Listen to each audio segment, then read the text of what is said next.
Did you define yourself as a child as a good kid? Yeah. You did. Yeah. You were making good grades. You weren't causing trouble. Yeah, I tried not to. I mean, I tried to live from a position of don't make things harder for my parents. Fail for you.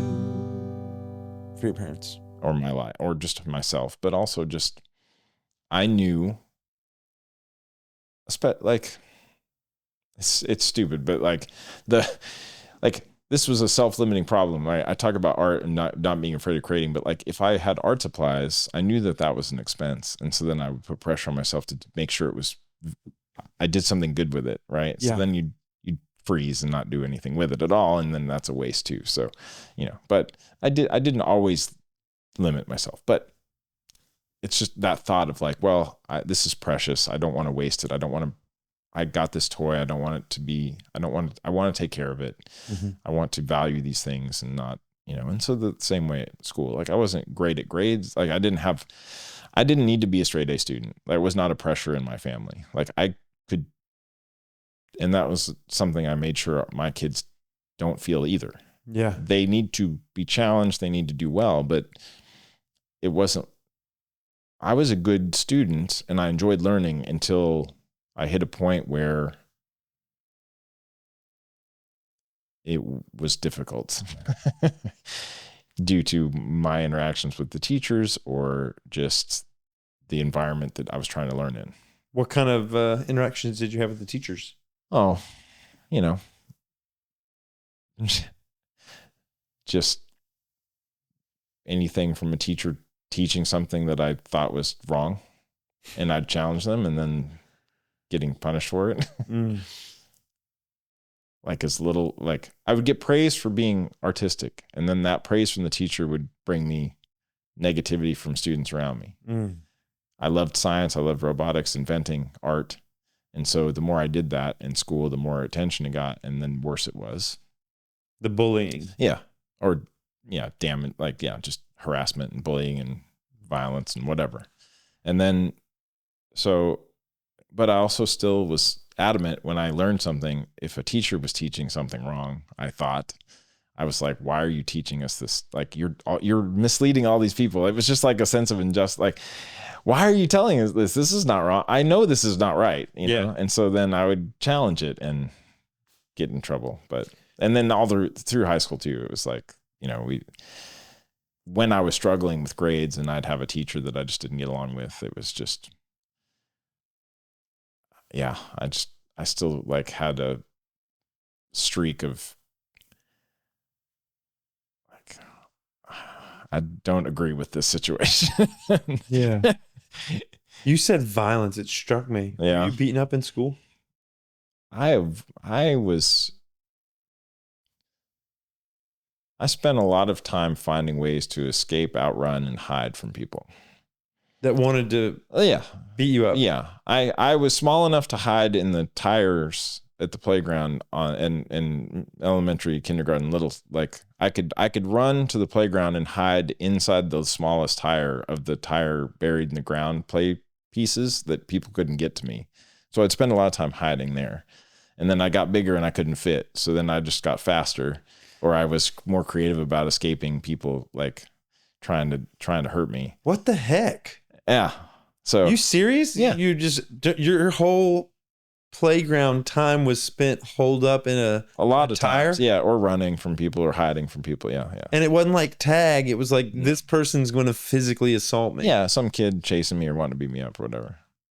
Oh my God. You're laughing about it. That sounds like a nightmare. It was a nightmare, but then eventually sometimes, it wouldn't be all the time, but like I knew where I could hide or how I could get away often. Oh my God. They weren't, snakes or wild animals, but yeah. They were better than the ranch beasts. Yeah. Sometimes. Yeah. But then I knew the teachers weren't going to help me. And so then, that just progressed till I got better at just knowing that I could stop, drop, and roll, just stop and drop when someone's chasing me, and that would send them flying. And quite often that ended us both in trouble because they would be hurt and I was involved. even though I was They running. would trip over you. Yeah, they would basically just trip because I got tired of running. They were about to catch me, so I would just ball up and they'd trip over me and then they'd be hurt and then I'd get in trouble. It's And like the beginning of your martial art journey. Yeah. That's like some really good martial art move. It's fantastic until you get in trouble and they go home with a like scraped knee and they get all the like, oh, that poor kid's hurt. And then they're like, I'm getting you later. Oh my God. But yeah, so like that was just continuous and up until probably the last year of high school, I think was the only year I didn't have like someone totally after me, but I don't even remember. Do you remember any of these people? No. That's not true. Some of them, yeah. I mean, I'm not asking you to name. No. I mean, like I was trying to think like, no, there's a few people like I remember vividly. And they're out there in the world and you know them. Yeah. Some, yeah. Like, you remember when you terrorized me? When Yeah. I was a kid? And I quite a long time ago realized what forgiveness meant and how to let that stuff go. Yeah. Because it was so deeply in me. But that was also how I survived not being bitten by snakes. And, like I had a very strong predictive defensive mechanism of growing up around danger all the time. And so when that got to people, like, oh, that rock has a snake under it. And I now know that forever. Like, do not go. And so, the things that kept me safe were also keeping me trapped. And dealing with how to balance those things and not, well, yeah. Keeping you trapped. Does that mean like you didn't look under rocks? And No, some rocks it would have just cool stuff it on just meant that like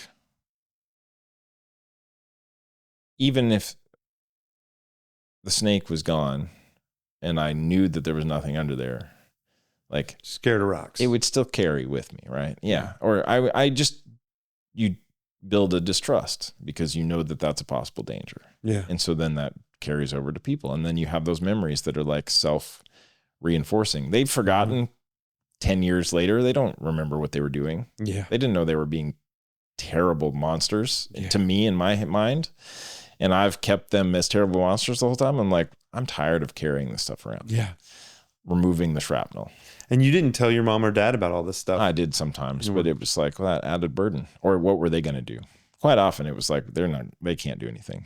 Yes, they're not going to come to school with you. And no, yeah. And what were they going to do? They were going to make it worse. And then they're not going to be there, like turning like cheek. talking to yeah, like on the bus ride, like they would just, people would find me when there was no one else around. And so you're just like, okay, I guess this is when I'm going to hold the back seats of the bus and kick you across or like it just delayed. Right. So I just got better at hiding and escaping. Oh my God. Which meant I didn't get in a whole lot of fights. I was,